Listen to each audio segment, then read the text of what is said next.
ہمیں اس بات سے آگاہ کیجیے کہ دین شریعت یہ کیوں ضروری ہے ہمیں سیکھنا، اس کی کیا وجوہات ہے، اس کی وجہ کیا ہے؟ جی دجانہ صاحب، یہ بڑا ہی اہم سوال ہے۔ سب سے پہلے میں اس حوالے سے یہ بات کروں گا کہ اقامت دین کے دو راستے ہیں، یعنی دین کو قائم کرنے کے دو راستے ہیں۔ پہلا راستہ ہے امر بالمعروف نہی عن المنکر، یعنی بندہ نیکی کا حکم دے اور برائی سے روکے۔ بندہ تب ہی نیکی کا حکم دے گا، برائی سے روکے گا، جب وہ دینی اور شرعی علم حاصل کرے گا۔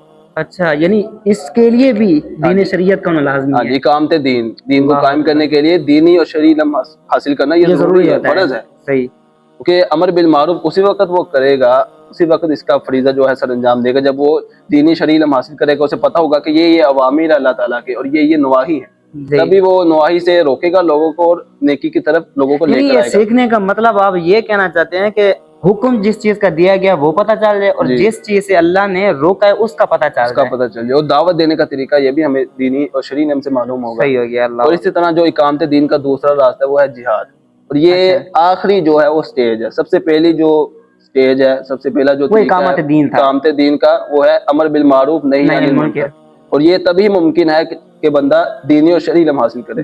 تو یہ پہلی بات ہے کہ دینی اور شرعی علم حاصل کرنا کیوں ضروری ہے، بندہ امر بالمعروف اور نہی عن المنکر کا فریضہ سر انجام دے سکے۔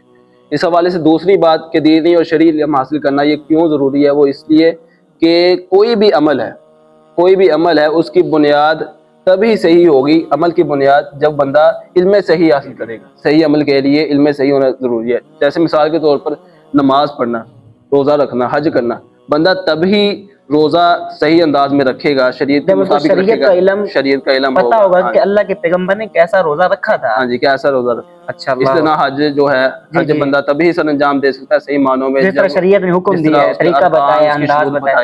اس طرح نماز ہے۔ تو یہ دینی اور شرعی علم حاصل کرنا کیوں ضروری ہے، یہ اس کے دو جواب ہیں۔